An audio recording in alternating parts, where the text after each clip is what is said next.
বহুত সরকার আমরা দেখেছি, কিন্তু দুর্নীতি কি বন্ধ হয়েছে? কারণটা কি? এক সরকার যাওয়ার পরে আরেক সরকার, সেও দুর্নীতিবাজ, এর জন্য দুর্নীতি বন্ধ হয়নি। আপনারা কি দেখেছেন 5ই আগস্ট নতুন স্বাধীনতা পাওয়ার পরে মাত্র 2-3 দিনের মধ্যে দেশের অবস্থা কি করেছে? কারা ঘর বাড়ি জ্বালিয়ে দিয়েছে, কারা চুরি করেছে, কারা ডাকাতি করেছে, কারা সমস্ত সম্পত্তি দখল করেছে, ঘাটগুলি দখল করেছে। যারা দখলদার, ডাকাত, লুটেরা, যারা আগুন দেয়, এদের মাধ্যমে দেশ কোনোদিন আদর্শবান নীতিবান হতে পারে না।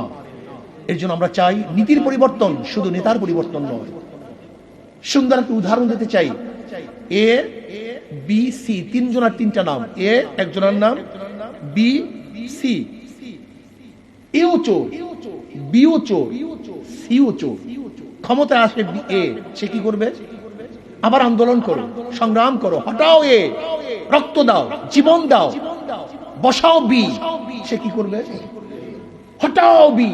আন্দোলন করলাম, সংগ্রাম করলাম, রক্ত দিলাম, শহীদ হলাম, হটাও বি, চাই না বি, বসালাম সি। সে কি করবে?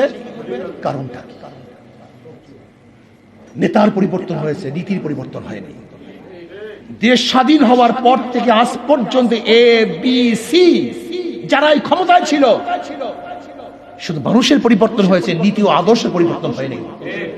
কাজে নীতি ও আদর্শ পরিবর্তন না হওয়ার কারণেই সাম্য, মানবিক মর্যাদা এবং সামাজিক ন্যায় বিচার প্রতিষ্ঠিত করতে পারি নাই। যারা জনগণের ভ্যাট এবং ট্যাক্সের পয়সায় চাকরি করেন, চাকরি, চাকুরগিরি, বুদ্ধিজীবী, আইনজীবী, আইন ব্যবসা করে যারা জীবিকা নির্বাহ করে, তাকে বলা হয় আইনজীবী।